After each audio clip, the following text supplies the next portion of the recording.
Hello and welcome back to the Inspiring Psychologists podcast.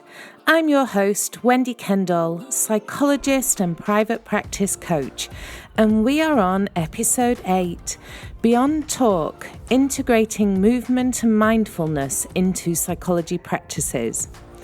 In the realm of therapy, we often focus on the power of words, but today we're delving into a fascinating topic that transcends traditional talking therapies. I'm thrilled to have a trio of accomplished psychologists joining me in this episode, each of whom has journeyed beyond the conventional confines of therapy and introduced innovative, body-oriented techniques into their practices.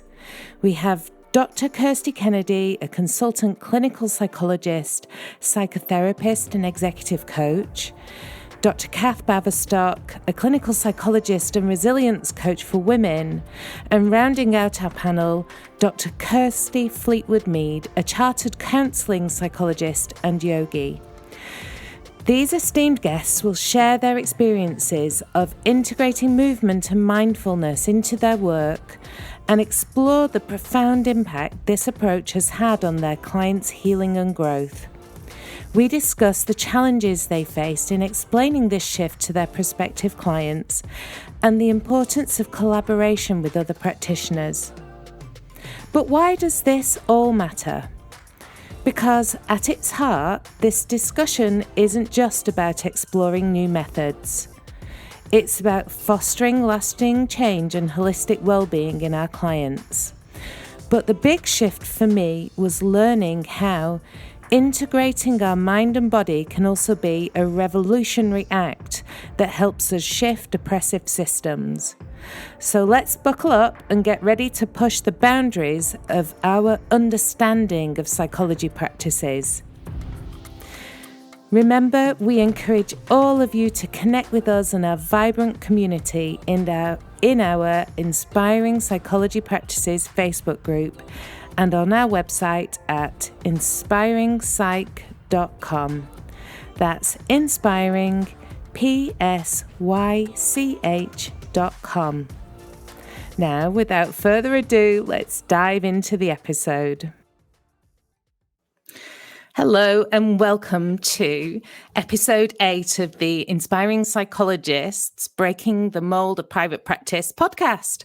And I'm really pleased to welcome today some really great colleagues and friends who I've been working with over the last few years who have integrated movement and mindfulness and the body into their psychology practice. And I think I really wanted to host a discussion with these practitioners because I think it's really important when we're thinking of breaking the mold of private practice that we realize that what we're doing is also pushing the boundaries of how we practice psychology. And I think it's really important that we bring the body, bring the movement, and bring that somatic element into our private practices as well. So I'd love to welcome to this podcast Dr. Kath Baverstock, Dr. Kirsty Kennedy, and Dr. Kirstie Fleetwood Mead. Hi there, everybody. Hi. Hi, it's great to be with you. So we were having a little bit of fun behind the scenes where we were talking about how we would tell the difference between Kirsty Fleetwood Mead and Kirsty Kennedy. And I always remember it in the emails when I'm writing to any of you that it's Kirsty with an IE and Kirsty with a Y, but I'm not sure that it's not a very short way of putting it. But anyway, I'm sure we will get through the discussion. So first things first, I'd love to have a round of introductions from all of you. And I tend to start from the top and go round. So, Dr. Kath Baverstock, could I ask you for a bit of an introduction, please? So, yes, I'm Catherine Baverstock, and I am a clinical psychologist and have been for the last 20 years. I've worked with both children and adults in practice, both in the NHS and in private practice. And I'm also a yoga and meditation teacher. And more recently, I've been focusing, last sort of 10 years or so, I've been focusing on working with trauma both with children and adults. So I suppose now I would be a trauma specialist as well. So that's my kind of area. But obviously also interested in the body within the context of psychology. So that's me. Exactly. And one of the things that you and I have had discussions about, which I always find really interesting, is this idea of the integration of the feminine and the masculine as well. And I think somehow that's represented also in this kind of body approach to integrating the body into psychology as well. Yeah, absolutely. With the sort of the head and the mind being more the masculine element, and the body sort of representing more the feminine, and the balance between the two. So I'm sure we'll get into that. Exactly. And the thing I always come back to that you always remind me of is that it's about the integration of the two and the balance between the two as well. Yeah. Awesome. Okay. Thank you. Exactly. So, Kirsty with a K, Kirsty Kennedy, Dr. Kirsty Kennedy, introduction from you as well, please. It's so interesting hearing Kat talk because I already have lots of thoughts. Yes. I'm a clinical psychologist too, so I trained about sort of 20 or so years ago. Worked for most of my career in the NHS, including in physical health, which of course includes the body, cancer and palliative care mostly, but it includes the body in a particular kind of way. And subsequently, the last 5 years, I've worked in private practice. After I finished my clinical psychology training, I felt that what I was doing in my practice in an embodied way, or thinking holistically, wasn't quite languaged by the training that I had. And I went off and trained as an embodied relational therapist, a Gestalt therapist. So kind of wear both hats, and the body is sort of in the philosophy in which I bring myself to the therapeutic relationship, and it kind of runs right the way through everything that I do, really. That's super interesting because I've heard you talk about training in Gestalt therapy before, and I hadn't really understood. I'm not a Gestalt therapist, obviously, and I've not studied it in depth. I think probably had a module on it when I was in my second year of my undergrad or something. But I love that description of embodied relational therapist. So I hope that's not kind of a too big question, but what's the relationship between that Gestalt approach? I mean, I think, am I getting it right when I say, I always remember Gestalt as being the whole is greater than the sum of the parts, and then the embodied relational therapist. How do those things fit together? How I see them is it's different names for the same thing, really. So how I think about Gestalt, because it's holistic, the whole is greater than the sum of its parts, that brings the body in. So we're not just a mind, we're not just a body, but we are the whole. And the way that I would see the person in the room with me and the therapy is through the lens of the whole. It wouldn't be looking at the body or looking at the mind. It would be holding both together. Yeah. And the embodied relational bit is that very much I'm embodied in a room with another embodied person. So it's quite existential. It's quite, in a way, it can be quite challenging because we're sort of not kind of protected by sort of layers, and maybe sort of professional kind of speak. It's like we're going to explore what's there while we're in the room and work with that. And the relational bit's kind of the immediacy of it. So kind of what we create together. So it's process-based. So it's quite energetically freeing. So what we create in that room within, structuring the process, but it can create something more than, again, whole is more than the sum of its parts, create more than what we might have been able to see at the outset. That makes sense? Yeah. And I'm getting a sense of how it feels like there's a relationship between what you've just described and also the way that we work in IFS with the presence of self-energy and holding space for, what's there at the moment with the client's parts, client system, our system in that space. Like that's, the between, and that's the whole being bigger than the sum of its parts, like the two of us, the between, what's created. Yeah. On a systemic level as well then, when you bring in more than one person in. Field theory, Awesome. Thank you. Thanks for that description. So Kirstie Fleetwood Mead. Hi. Over to you. Can we have an intro for you, please? Yeah, absolutely. So I am Dr. Kirstie Fleetwood Mead. I'm a counselling psychologist. I'm also a yoga teacher and an embodied movement facilitator, and I do lots of coaching work as well. My background is in the NHS and in the third sector. Since 2016, I've been working in private practice, and exclusively the last 3 years or so, I think, just in private practice. And I specialise in anxiety, trauma, relationship difficulties, and also ADHD. It's something I'm seeing more and more of in my practice as well. Exactly. And if I'm correct, your brand name is also the Yogi Psychologist. Yes. Right. Yeah, absolutely. So it's kind of right there, front and center in the practice name as well. Yeah, absolutely. So I use so much somatic work in my practice now. So it could be something as simple as connecting to the breath or connecting to the body in that moment. I love what Kirsty was just saying about the immediacy. I think that's something that I really love about it, because there's such a difference, isn't there, between thinking about something and actually really feeling it.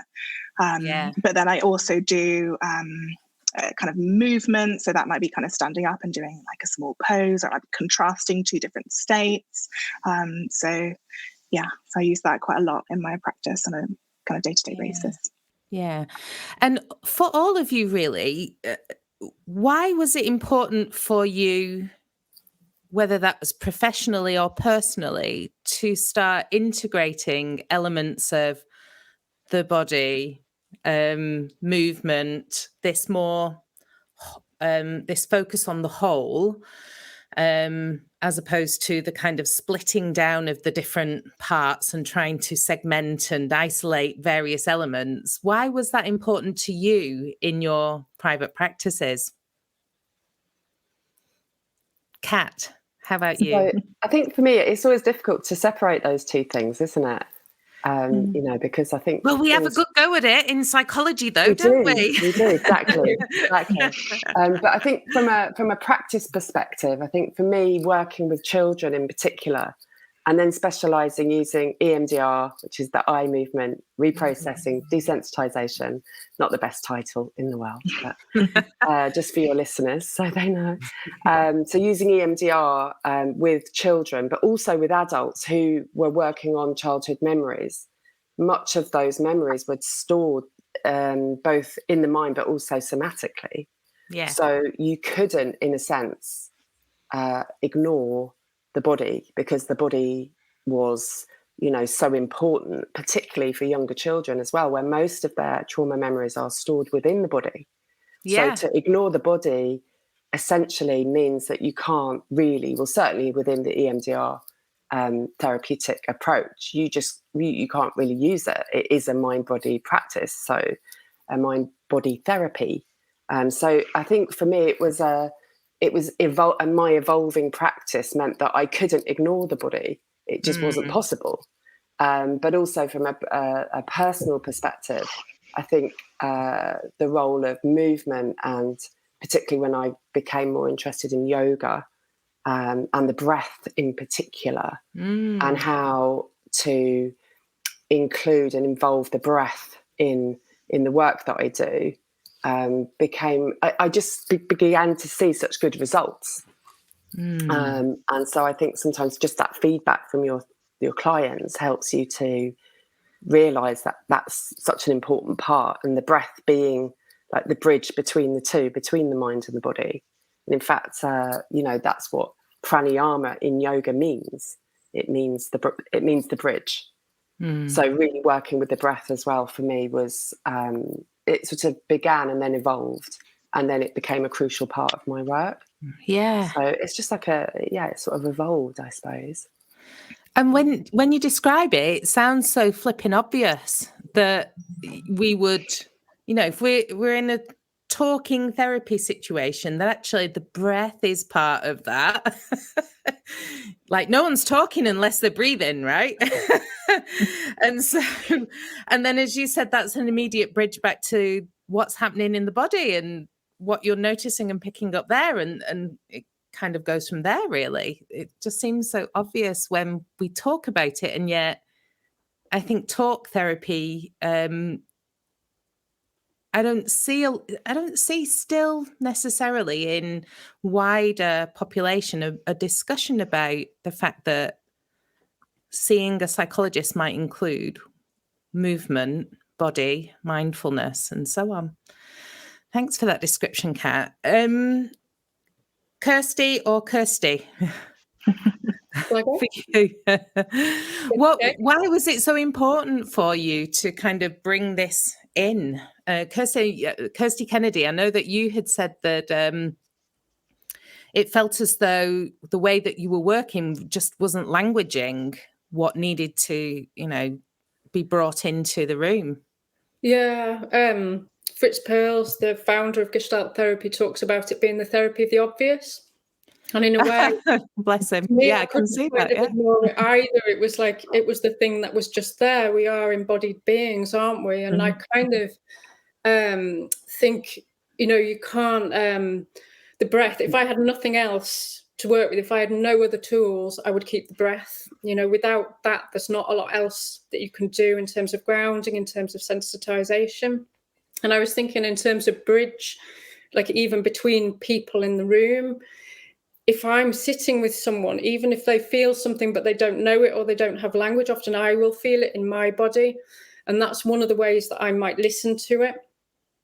So I might reflect back on what I'm noticing. If I'm noticing my breath is caught or shallow, that might be what I'm bringing into the room. But I also think psychology is very good at splitting off body and mind, sort of cognitive and physical. And it's an artificial distinction, really, but it's quite exposing, I think, or it can be, to feel embodied in a room. And I think there can be a lot of shame. We're quite a shame-based culture, and it has to be worked with quite carefully. I think partly because it's powerful that maybe we shy away from it. It means we've got to do our own personal work if we're going to be able to be embodied in the room with someone, and we're going to have to work compassionately. We don't want someone's body under the spotlight. We want to be with them. We want to bridge it. We want to be relational. We want to be fellow traveller with them. And I think the power of it may be as part of how we've sort of shied away with it, because it's kind of brings us right back to the ontological, the existential. It's like that we actually even exist. And sometimes we find that difficult, but it can birth such possibility and such vitality and such energy. And if we don't bring the body in, we're quite suppressed. And like Kat says, a lot of what we hold, our psychological patterns, are pre-verbal. What our body expresses, often we don't have words for or explanations for. And some of it's intergenerational trauma as well. Some of what my body will be carrying will be part of what the generations before me brought to the table, and in terms of their resources as well. And it's like, if we can unlock that, it's like therapy, coaching becomes 3D. It's not 2D anymore. We're not sort of just skimming along the surface, but we are really bringing something right from the depths of who we are. And the power of that for me is just amazing, really. Yeah. Like once you get an inkling that that's a possibility, how could you not bring that in, right? It feels sort of taboo, though, I think, what Kat was saying about the feminine, maybe. Certainly when I was doing clinical psychology training, I felt, a bit, and even still, it's a bit more, I'm just learning to bring it out and talk publicly about it, because it feels a bit counterculture in terms of psychology.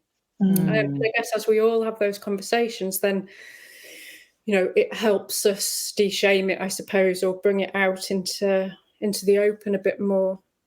Yeah. There's all sorts of thoughts going off in my head, and I'll resist kind of going down any bunny holes right at the moment. But for me, there's also big links here with regenerative practices and thinking about, so this whole topic of how we break out of the mold, so that we're accessing resources that we have that are not, and we're accessing them as opposed to extracting them if you see what I mean. So, like I said, I won't go down that bunny hole. I'm going to come across to Kirstie Fleetwood Mead. Yes. I always have lots of thoughts going off on what Yes. everyone's been saying. But I think for me, it's just this idea that we really experience life so deeply through our bodies. Like, for example, and I think that does come into a lot of day-to-day language, but it's just not really embodied or felt in the same way. So, for example, with heartbreak, people describe actually feeling that pain in their heart, or with gut instinct, or sometimes you say, "Oh, I just knew it in my bones," for example. And so we have these phrases, but then I think actually, in such our busy, fast-paced lives, a lot of the time we're so disconnected from what's actually happening in our bodies. There's that famous quote, which I'm going to paraphrase, but something about if you listen to your body when it whispers, you don't have to wait for it to scream, something along those lines. But I think that's so true. People come with really severe physical pain, for example, and there would have been so much happening before they got to that point, or kind of severe burnout, but actually we're so disconnected from what's happening in our bodies. And it does seem so simple, and yet it's so important, it's so vital. And so my own personal journey with it, I think I was doing my doctorate, and I was recognizing the power of my own breathwork and yoga practice, and then just thinking, wow, it's so wild to me that in my teaching, in my training to be a psychologist, that there's very minimal training on being connected to our bodies. And I just found that quite, just really quite shocking. And I think traditional psychology tends to be so focused on thoughts and what's happening in our minds, and I think can really neglect the body. And so I was so passionate in starting to do further training and exploration to bringing this more and more into my therapy practice. And actually, I'm not teaching yoga now, but I was teaching yoga for many years, and I would also be weaving in the psychology elements to my yoga practice as well. So kind of trying to overlap them as much as possible. And I think being connected to your body, it just really gives you the power of your intuition, which is just so incredibly powerful, isn't it? And more agency. But also it gives you that pause, so that we don't go into that habitual reaction, but we can actually choose our actions. So it's so powerful. It's so simple and yet so powerful. Yeah. So I think the thing that I'm kind of relating to a lot in terms of my own journey, as an occupational psychologist, and heaven knows, as an occupational psychologist, like there's no role for the body at all. When I think about places where the body is not encouraged, except in very formulaic ways, that would include the organization, right? The embodiment, or people access to mindfully paying attention to our body, I think is one of the things that is in contrast to burnout culture, hustle culture, don't listen to your exhaustion, all of those kind of toxic elements. And it really stands in contrast to when I think about some of the things I'm thinking with, how do we create regenerative businesses and regenerative practices, where this topic of interbeing, which I know is, it's a topic in Buddhist philosophy and in yoga as well, I think, but it most definitely is from a systems and ecological systems point of view, thinking about how we are all connected, paying attention to the ways in which we're connected and the embodiment of that connection as well. And so for me, what you're describing is that one of the routes to creating more regenerative businesses is bringing the body in as well, because that's one of the things that we've been most disconnected from. And I remember, I think it was in one of our earlier podcasts, where I think it was the one where we were talking about mental health for entrepreneurs. And, lo and behold, if you design your psychology practice for health and for mental health and physical health, then funnily enough, the rest of it kind of follows from there. And I was really taken with this idea that, like, of course, obviously, we should be designing organizations so that they sustain life. That's what a life-giving, regenerative business is about. And then there were some discussions on LinkedIn about how do we look after mental health in workplaces? And it's like, well, tell you what, build your organization to support physical and mental health and take it from there. Take the rest of it from there. Don't just make it an add-on. Like, doing this as an add-on is not a thing. Just put it in the center of it, and then the rest of. So anyway, I'm having a bit of a rant now, but it just really made things make a lot of sense to me. The way that you've described the fundamental power of this. And it's not just about bringing the body in; it's about that integration. So, which comes back to your point, Kat, that you started with. So, Kat, when you were thinking about, the feminine element, the masculine element, I know we talked about these kind of archetypes and so on. What's been your experience of kind of unraveling and unpacking that with clients? That's an interesting question, isn't it? I think from a kind of, in a way, don't mean to separate them, but for the moment, from a physical perspective, helping people to get in touch with their senses and with their bodies and with their feelings in a way that feels manageable can be quite a revolutionary experience for people. It sounds so simple, but yet it's not always as simple as it seems. No. Because we've been rather conditioned out of our somatic experience and into our minds. Certainly as psychologists we are, but I think generally speaking we are too. So I think bringing people into their bodies and into their senses on a physical level is very powerful.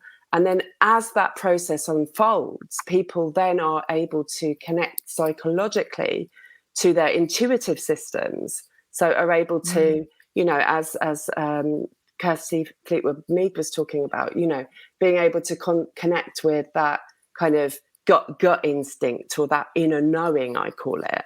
And that then gives them a kind of access to another whole kind of world of possibility and empowerment and connection.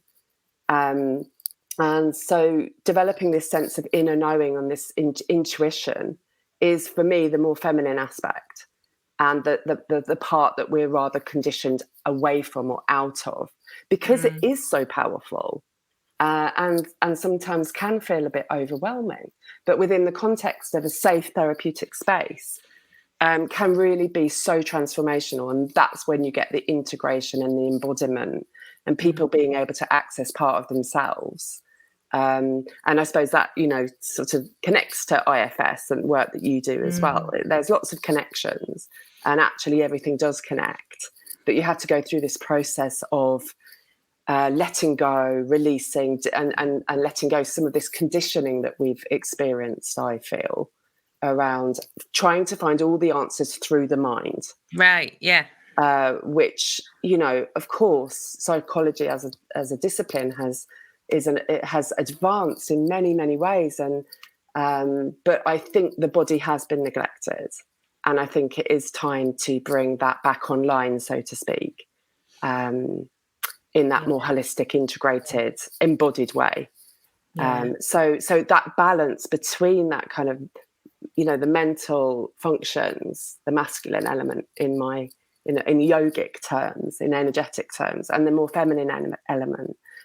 Is all about balance for me. And the more in balance you are as a being, as a person, the better your health, the better your well-being, and the more able you are to thrive as opposed to just survive. And that goes back to what you're saying about the burnout. So for me, it's all about balance, rebalancing those elements, those different parts of ourselves, both the mind and the body, and how they work together in harmony. You can really see how it becomes a bit of a revolutionary thought, though, when we're talking about, I guess, reconnecting with that embodied sense of ourselves, with our gut feelings, with our intuition, with all of those things, means that we're less willing to sacrifice all of that on the altar of whatever, right? The altar of somebody's idea of success. And that means someone's not able to make, to take advantage of that, to exploit people's bodies as a resource anymore. So I can imagine that there's also, I think there's pushback and possibly kind of resistance to that we have internally as well, that we've internalized from the external culture. I don't know if any of you kind of have anything to speak to around that, that inner resistance that people might have to feeling more embodied and feeling like they value that and want to use the power of that more. I think you're right about it being challenging to outside of us. If we've been programmed to be a particular way and maybe to desensitize our needs, then if I get connected to my body and what I need, then I might have to change something out there. I might have to change something about my work environment or my life. And that's the risk. The alternative might be that I can just numb myself and carry on and be productive until, of course, I burn out. So, whilst it's a really healthy way, I sort of think about being in touch with our body as kind of an act of civil disobedience in a way, because then we can, not only can we think for ourselves, but we can feel for ourselves, and we're not any longer going through the motions of what we think we ought to do. Those internalized beliefs. And like Kirsty FM had sort of said before, it's if we can slow it down enough to connect with who we really are, then we aren't going to go quickly through those repetitive patterns that are habitual, but we will stop and we will become aware, mindful, and we can then make a choice. We can make a really clear decision, which can be amazing and transformative, and it can be challenging because, sometimes we're going along being numb or blind to what we're in until, the pain becomes big enough that we can't. But actually, if we can catch it earlier and be in tune with ourselves, we can self-regulate and we can make things work for us. We can create the world in the way that we want to. And for me, that's a moment by moment process. Who I am is created in every moment, so I can recreate in this moment if I can choose differently. Yeah. And that's where the sort of power of sitting in a room, that relational bit comes in, because we can change things right now. We can begin that process, and it can happen in lots of little steps. It doesn't have to be huge, doesn't have to be explosive, but it can be tweaking. We can tweak it right now, and we can start a different direction of travel and get right back to who we are, get home in our bodies. Yeah. And that just reminds me of why it's so powerful when you're talking about being able to self-regulate with something that we have access to every day without having to spend money, which is our own body. In that sense, we don't need to buy or acquire or consume things to regulate. We have everything. We are enough. Right. Yeah. To the Kirsty. I was just thinking what you were saying earlier, Wendy, about a kind of hustle culture, and I think even on a personal level, even being a psychologist and having these practices doesn't stop me from being human. So I can really identify with that pull sometimes of the part of me that just wants to be, living a really simple life in the south of Europe, having a lovely, gentle time. And the other part of me that's like, no, I want my practice to be worldwide. And, sometimes that can feel like a constant tightrope that you're walking. And other Kirsty was just saying there about connecting to values. I do a lot of value-based work in my practice as well, because I think that's so important when you start to connect to your intuition, and then you think, oh, actually, what is important to me? What do I value? I don't really know. And so actually that feels like, for me and my practice, a really important part of that. So I think coming back to your values, and of course they're always changing and evolving in just the same way that our bodies are always feeling different moment to moment. So I think it's a constant, lifelong practice, I think, being in touch with your body and what's happening in it. And I think what you might need in one time in your life could be a completely different thing to what you might need a month, a year, 5 years later. So being able to be connected to that and then to be able to adapt, I think is also such an important thing as well. The thing just occurred to me as well, as you were speaking there, Kirsty, that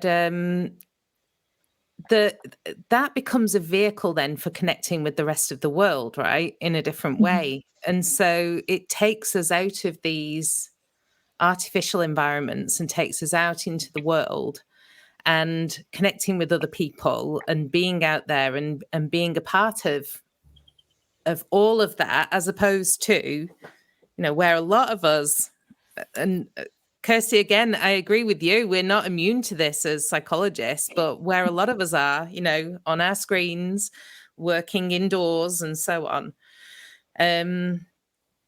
But having that more living connection with our embodied selves inevitably then is the vehicle for moving into different environments and different places and not being artificially disconnected from everyone and everything else. So I don't know if you also find that way of working somehow leads to more relationships, connections with the outside world for you, your clients, and so on. Kat, I saw a small smile there. Well, you and I have had conversations about this sort of thing before, but I think one of the things that was occurring to me this morning was, what happened during the COVID pandemic, where, yes, on one level, we all got driven to our screens and ended up, being quite isolated and all of that, the negative side of it.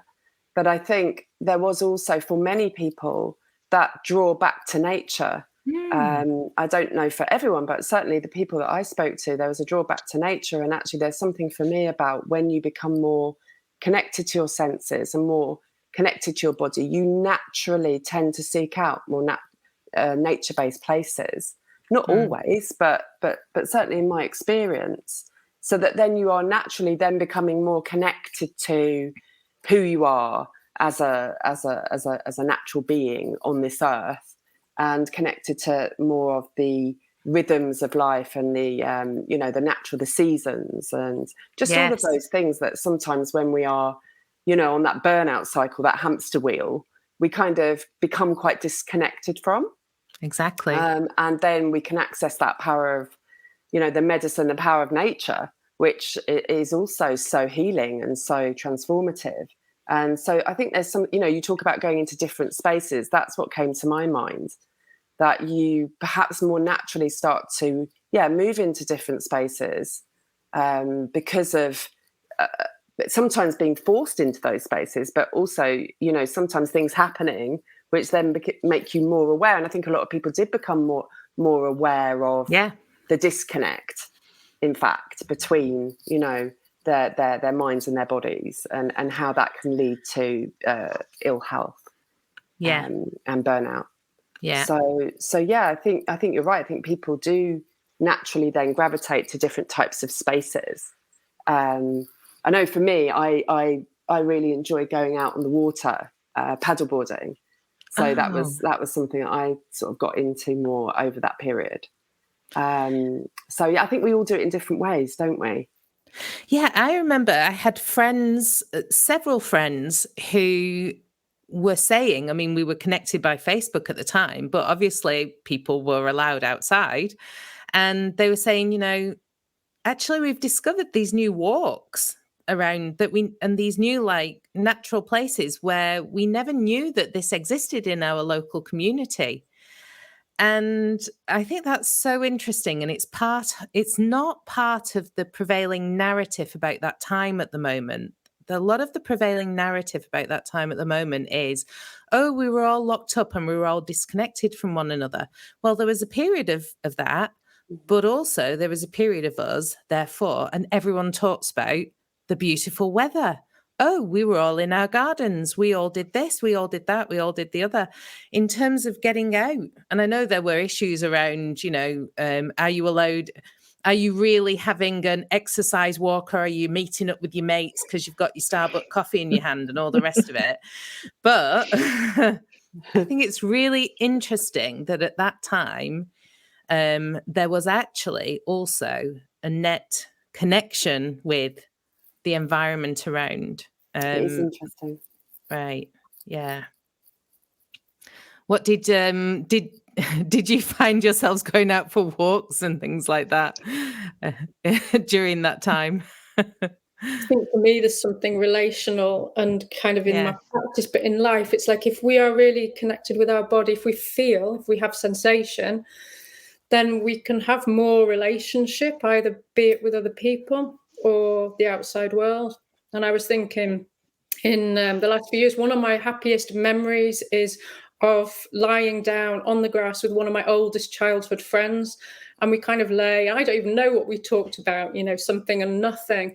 But it was just joyful. And I kind of find myself sometimes thinking I really would like to go and lie down on that bit of grass with her again and just talk about stuff and look at the sky. And I guess in some ways we come back to that sort of real fundamental who we are. And I suppose it's no accident that that was a childhood friend, because, the bits of us that have been there always are still there, aren't they? Maybe the bits of us that enjoyed nature when we were young, before we worried about technology or, utility bills and all of that.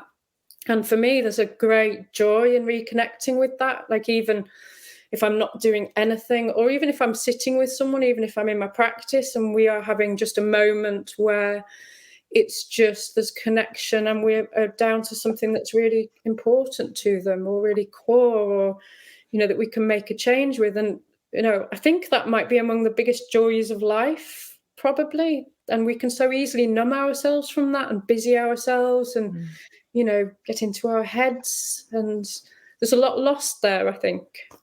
Yeah, absolutely.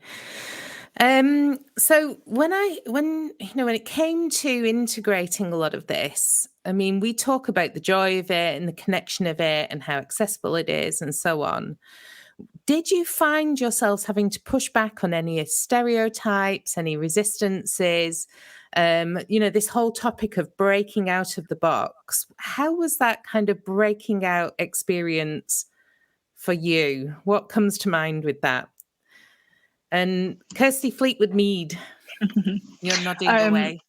Well, yeah, Wendy, you know me, and I'm a big fan of breaking out of the box in lots of different ways. Yeah. So actually, for me, it kind of doing this kind of work that's a bit different, and being in private practice, I think, kind of suits me down to the ground. I just really love that it's possible to do it in so many different formats.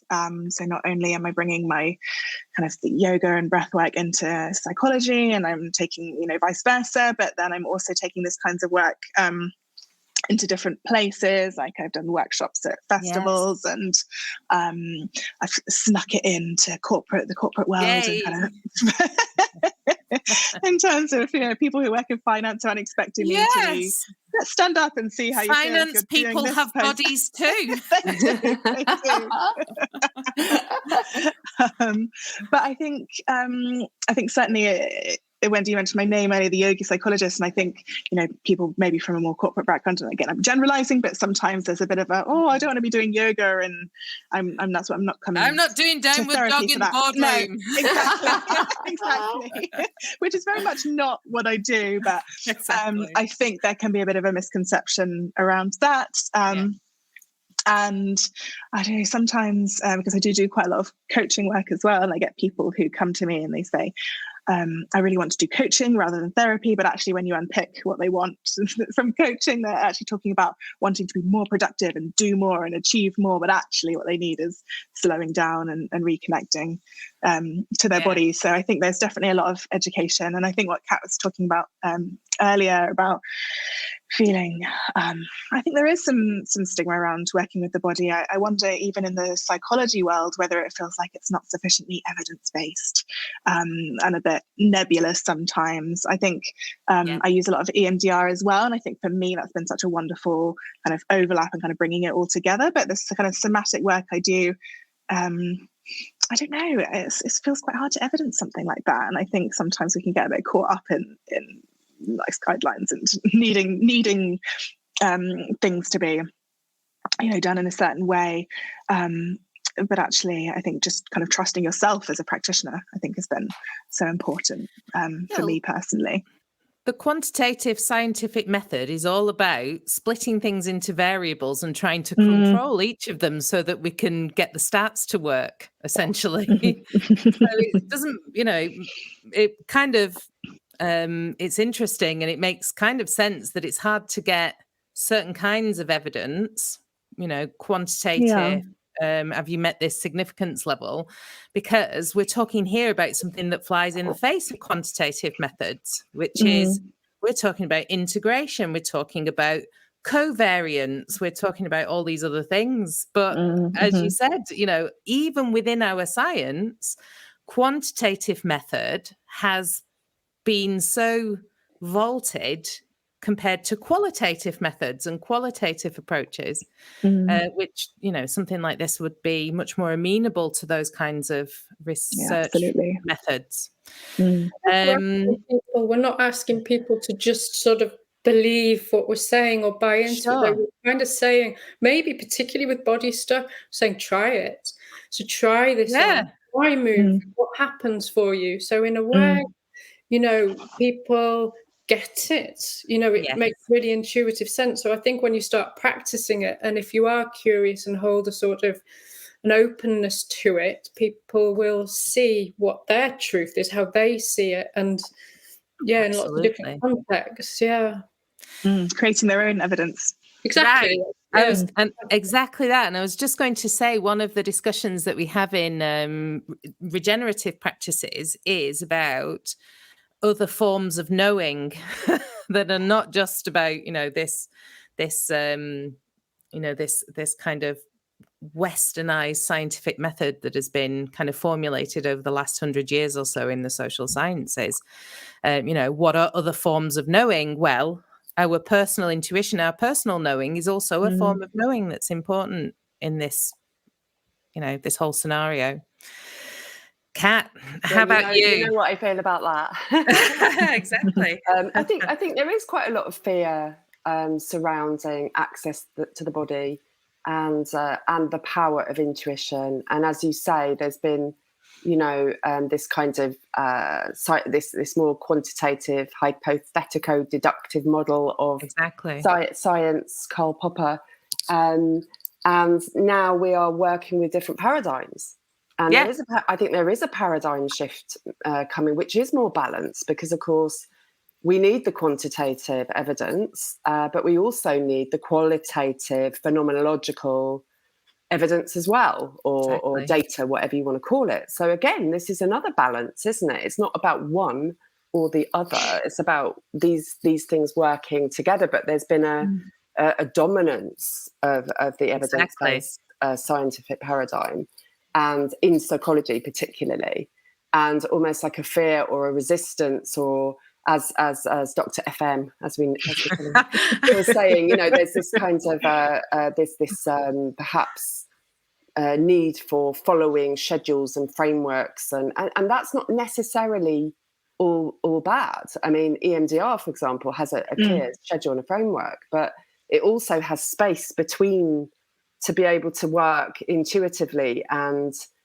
in more body-based, embodied ways. And I think for me, it's about a balance between those different ways of working, and being able to access your inner knowing and your inner intuition, both as a woman or as a man, is so powerful. And I think we're missing a trick by not harnessing the power of that, certainly from my experience. Yeah, awesome. So kind of last chunky question, which is, what are your hopes for the future? I'm going to come to you first, Kat, because you were just alluding to. Where are my hopes? I think for me, it's about trying to create a more balanced, holistic and integrated psychology, where different paradigms are held. It's possible to hold different schools of thought, different ways of being, and actually integrate them, dare I say. So a more integrated psychology, which does take into account the body, because it's so important, and treat people in a more holistic way, because I think that's where people can truly do the work and move through transformative and growth experiences and thrive. In the positive psychology world, they talk about flourishing. Yes. Which I quite like, that idea of kind of, growing and opening and expanding and flourishing, that whole kind of growth mindset way of being, which, really does add to people's wellness and help people become more balanced. So I think for me, it's about, opening our minds to different ways of working and balancing these different ways of, collecting data and different approaches to therapy and what have you, rather than it has to be done this way or that, but actually integrating them and using information from these different parts. Yeah. So. And I guess in that sense, in organisations, for example, we wouldn't feel the need to talk about physical and mental health as two separate entities then, that it's about the whole well-being of people and the organisation. Kirsty Kennedy, what are your hopes for the future of this topic? I guess a lot of what Kat says resonates, and I sort of take your flourishing, Kat, and raise it to liberating as well. Wow. Yeah. We just do a little dance now, don't we? Yeah. And the world kind of needs that as well. Each of us as individuals needs that, but also between us. And if we can grow that in the systems, the people around us, the organisations, dare I even say the politics, we need that. Planet Earth needs that. So I guess kind of trying to question the status quo, really. Maybe our MPs need more yoga in their lives, more embodiment 100%. as well. Kirsty's on board with that. Yeah, I love that. I recently came across, it's new to me, it's not a new thing, but there is a very exciting book that I have on order called Liberation Psychology, which is speaking to what you were just describing there, Kirsty, about bringing in other ways of knowing, other methodologies, other phenomenologies and so on. And a bit like what you were describing, Kat, all these different ways of knowing, that we can hold space for all of them and maybe look at where we can, what the integrations of those might be. Okay. Last but not least, Kirstie Fleetwood Mead, what are your hopes for the future in this topic? I definitely resonate with what Kat and Kirsty were both saying, for sure. I think for me, just quite simply, I hope it continues to grow. I think there's definitely a momentum that's gaining in this type of work, but I think it is still relatively niche in therapy. So it'd be amazing to know that people are starting to integrate even kind of parts of this into their work. And I think for me, the thing that I'm most passionate about in terms of mind-body connection is that it generates like people to feel authentically themselves and to really connect to a more meaningful life. And when you just imagine that on a global scale of people feeling more authentically them and connecting to meaning and values, well, that can not be a bad thing. Exactly. Yeah, I love that. Okay, so staying with you, Kirsty, where can we find you on social media and the Tinternet? Yes, so my website is theyogipsychologist.com and my Instagram is where I'm most active. That's the.yogi.psychologist. Awesome, thank you. Kirsty Kennedy, where can we find you? You can find me at drkirstikennedy.co.uk or you can find me on LinkedIn. Fabulous. And Dr. Kat Baverstock, where can we find you? You can find me at drkatherinebaverstock.co.uk, which is my more traditional psychology website. And you can also find me as the Goddess Psychologist on Facebook and Instagram. I love that brand. I love it. Thank you so much for such a rich conversation today to all of our guests. And do have a look in the show notes if you want to get connected with and stay connected with anyone that was speaking today.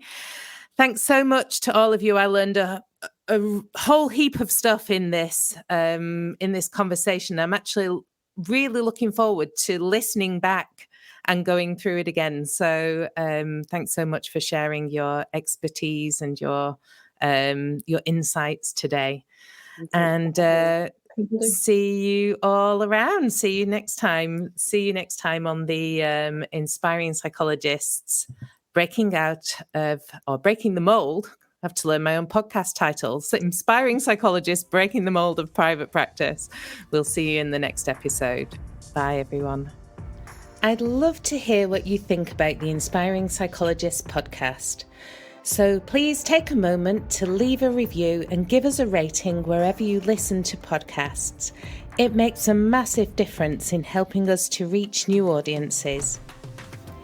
If, like me, you're feeling inspired and moved by the private practice stories in our podcasts, please spread the word across your own networks. And why not encourage your colleagues and friends to listen to the podcast too? To make sure you don't miss out on future episodes, please be sure to subscribe to the Inspiring Psychologist podcast. You can find out more about all my guests from Series 1 at our website, inspiringpsych.com. That's inspiringpsych.com.